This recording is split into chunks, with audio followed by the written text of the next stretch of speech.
Rachel Morin was my daughter. She was a mother to 5 children. She's a sister. Somebody just grabbed her and took her. He's a danger to the community. He's a psychopath, narcissistic, he lies, he takes advantage of you, he only cares about himself. I wish I could be there. I wish I could go find her. She's probably scared. I wish I could hold her. There's nothing right now to stop him from doing it again. I believe, our investigators believe he will do it again. Rachel Hannah Morin was born on May 20th, 1986, in New Hampshire to parents Patty and Ronald Morin. She grew up in a religious household with her siblings, Rebecca, Nathan, Michael, John, and Josiah, along with her half-siblings from Ronald's first marriage, Josh and Aaron. Growing up, Rachel stuttered in her speech, which impacted her confidence. However, with the support of her family and her own determination, she got over her struggles and grew up as a confident woman. Rachel was close with her siblings, who knew her as the life of the party and a jokester, often making her loved ones laugh. She was also adventurous and loved to travel, having visited numerous places such as Miami, Aruba, and Las Vegas. She also visited her brother John in New England, where he worked as a photographer. Apart from these, the blonde beauty was devoted to her faith and was passionate about fashion and fitness, often participating in 5K marathons and weightlifting. The Morin family eventually moved to the town of Bel Air in Harford County, Maryland, where Rachel and many of her siblings spent most of their lives. During their teens, her brother Nathan urged his friend Matthew McMahon to ask his sister out. Matthew found this odd at first, but ultimately agreed to go on a double date with Rachel along with Nathan and his girlfriend. Despite the awkwardness of dating his friend's sister, Matthew fell for Rachel's humor and lively personality. With that, the two officially started dating. At 19 years old, Rachel gave birth to her and Matthew's daughter, Faye. Rachel was excited to become a mother, though unfortunately, the struggles of parenthood put a strain on her relationship with Matthew. Ultimately, the two grew apart, though they continued to co-parent, allowing Faye to have a strong bond with both parents. In the next few years, Rachel had 4 more children: Violet, Octavia, Declan, and Lila. However, romance had become difficult for her as her relationships with her children's fathers didn't last. With this, the determined single mother focused her energy on providing for her children. She worked as a house cleaner for years while modeling on the side. She was even featured on the cover of Owl magazine, a publication run by students at the Harford Community College. Her hard work soon paid off as Rachel saved enough money to start her own business, East Coast Cleaners, in 2019. Running her business allowed Rachel to make her own schedule and open more time to be with her children. She even considered going back to school to earn a major in English. Her more flexible schedule also gave her a chance to get back into the dating world, so the single mother started signing into dating apps, still hopeful of giving her children a father figure who could also be her partner in life. By July 2023, she met Richard John Tobin, a carpet cleaning business owner. Richard was 10 years younger than Rachel, yet the two grew close as they shared a passion for adventure and fitness.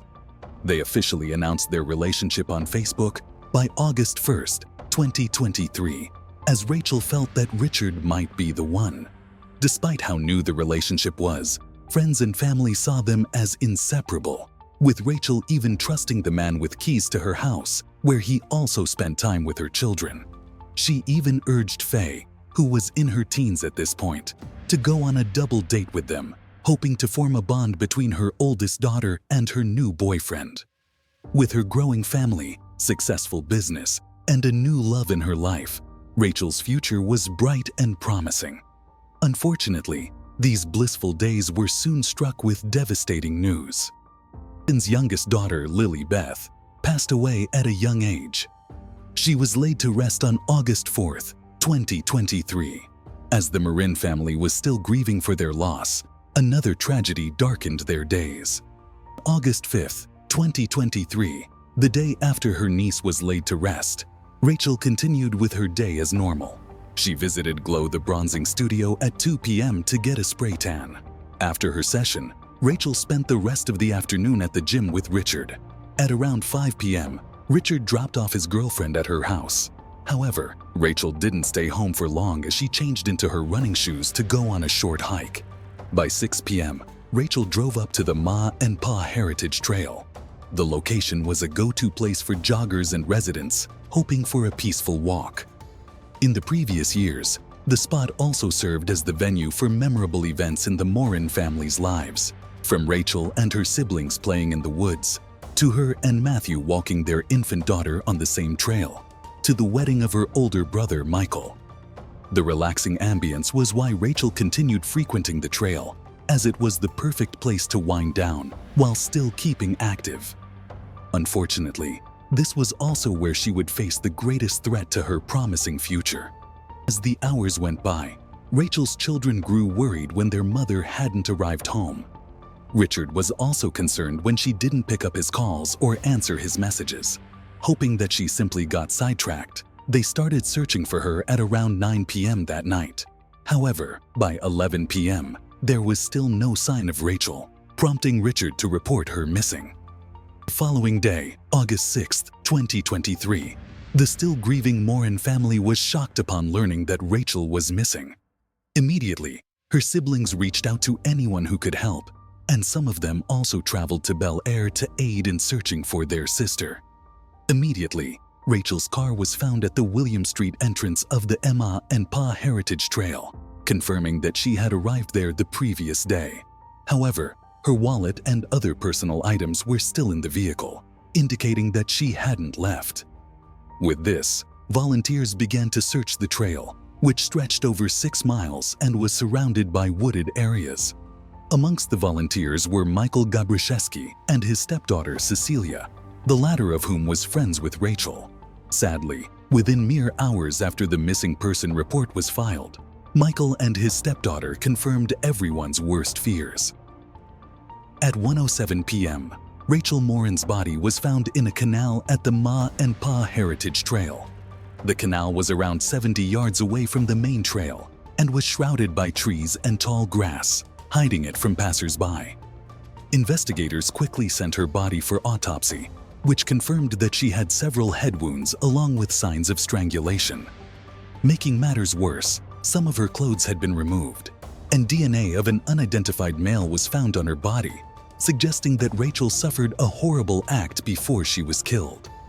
With this information, Sheriff Jeffrey Galler of the Harford County Sheriff's Office declared the case as a homicide. The news of her demise was a shock to her family and community. Her death also sparked massive media coverage, leading many to speculate. As their due diligence, the police began interviewing people in Rachel's life. However, none of them offered any clue as to who might want to harm the single mother. People who visited the site at the same time Rachel did were also urged to come forward.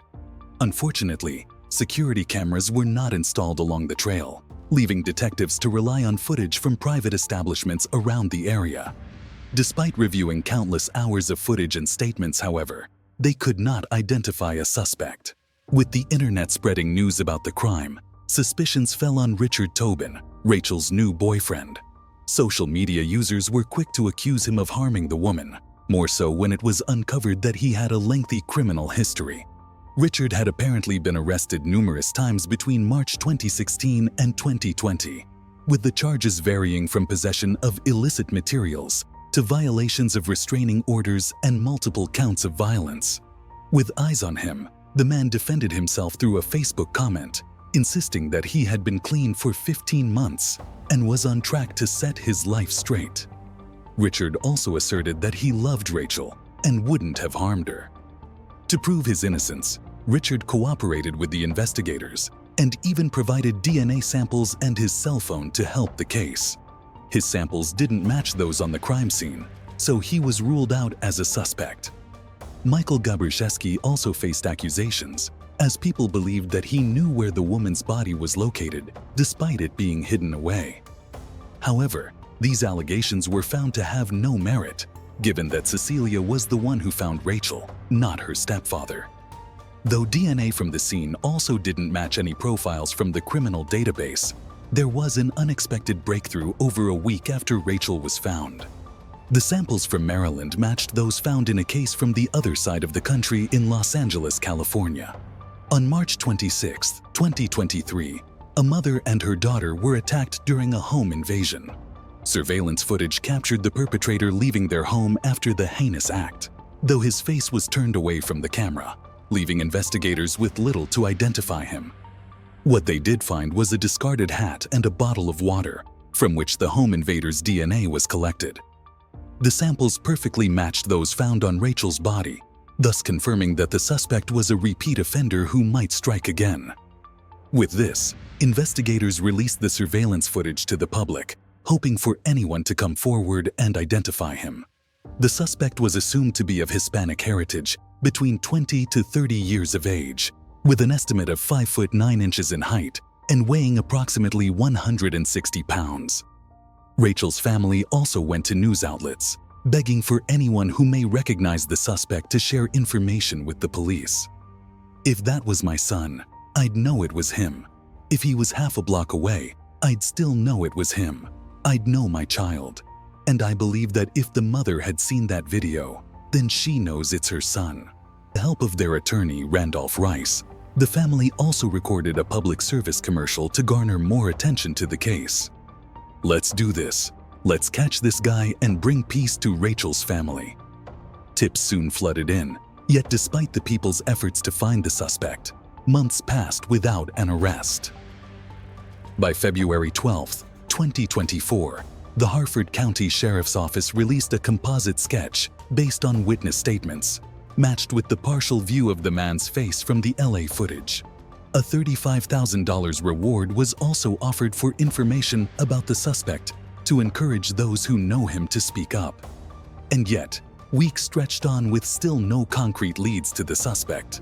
The authorities were also pressured to solve the case given its media coverage and how it affected their community, who began to fear going into the park where Rachel was found. And so, the Harford County Sheriff's Office, with the help of the FBI, ultimately sought a different approach to catching Rachel's killer. Othram, a biotech company based in Texas, has been known to help authorities in solving cold cases using new DNA technology. Their laboratory utilizes forensic-grade genome sequencing to find the relatives of those whose DNA was found in crime scenes. From there, authorities can use the information to track down suspects. We look at hundreds and hundreds of thousands of markers across your genome, across your DNA sequence that makes you unique. Investigators sent the DNA samples found from the LA home invasion to Othram, and soon enough, authorities finally had a solid lead. This led them to a resident in Maryland, who confirmed to have had a relative whose appearance matched that of the composite sketch and the LA footage. The Maryland resident also testified that this man had been staying with them from December 2023 to February 2024. They also surrendered the belongings he left behind, which were then sent for forensic analysis. Comparing the samples from these items to those found on Rachel Morin, authorities finally had the name and face of their suspect.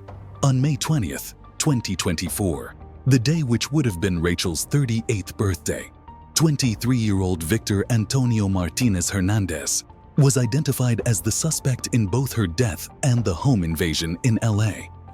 However, Harford County Sheriff's Office did not release his identity to the public, fearing that Hernandez would be tipped off and go into hiding. Finally, on June 14, 2024, nearly a year after Rachel's tragic demise, Hernandez was found and arrested without incident in a bar in Tulsa, Oklahoma. He was later extradited to Maryland to face charges connected to Rachel Morin's death on June 17, 2024. A suspected gang member, Hernandez arrived in the United States illegally from El Salvador. He was married and had a young daughter, but he fled the country after being identified as the suspect in another brutal murder of a woman back in January 2023. He reportedly crossed the border to the United States 4 times between January to February 2023. The first 3 attempts led to him being deported back to El Salvador, but his 4th attempt successfully allowed him to roam the country for the next 16 months.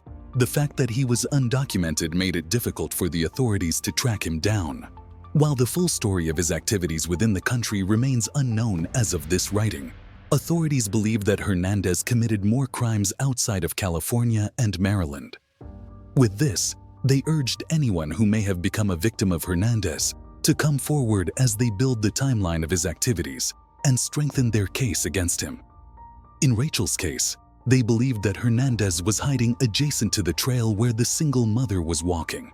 When he saw her, he attacked her and dragged her through the wooded area where he furthered his crime against the woman.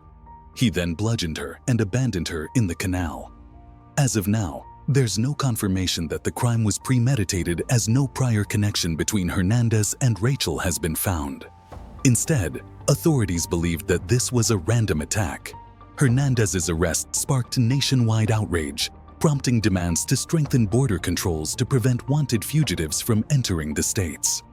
This tragedy also reminded people of the case of Kayla Hamilton, another Maryland resident who was attacked and killed in her home in 2022. Coincidentally, her killer was also a suspected gang member from El Salvador who entered the country illegally like Hernandez did. Hernandez's trial was scheduled to begin on July 15, 2024, but was later canceled. His trial has since been rescheduled to October 2024, where he'll be facing multiple charges such as first and second-degree murder, first and second-degree intimate attacks, and third-degree kidnapping.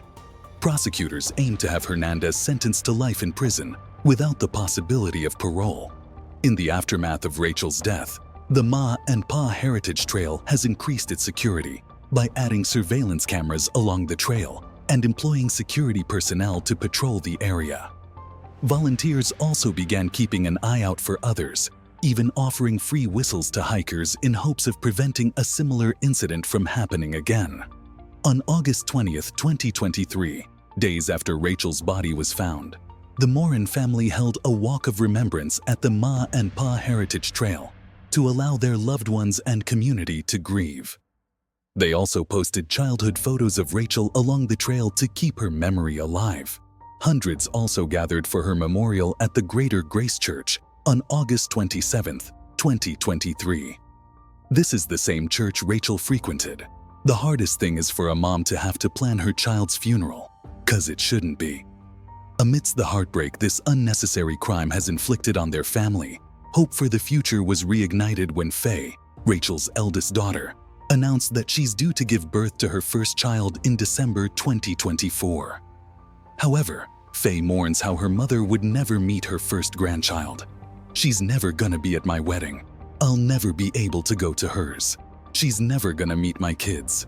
I feel like we had so many plans that we'll just never get to do anymore because he took her one day." Meanwhile, the Morin family continues to support Rachel's younger children, some of whom have moved in with their fathers. Her sister, Rebecca, organized a GoFundMe page, which had raised over $56,000. The proceeds went to Rachel's funeral and to her children, who were still reeling from losing their mother. Rachel Morin was beloved as a mother, sister, and daughter, whose life was cut short due to one man's illicit desires. However, her tragic fate cannot overshadow the light that her life had brought to her loved ones, who promised to pursue justice and changes to prevent others from facing such cruelty. As we got older, we often joked about being in our 80s and living in the same old folks' home. We imagined the mischief we would cause and laugh at how odd people find our bond. The same bond we had since we were little. We were and forever will be best friends.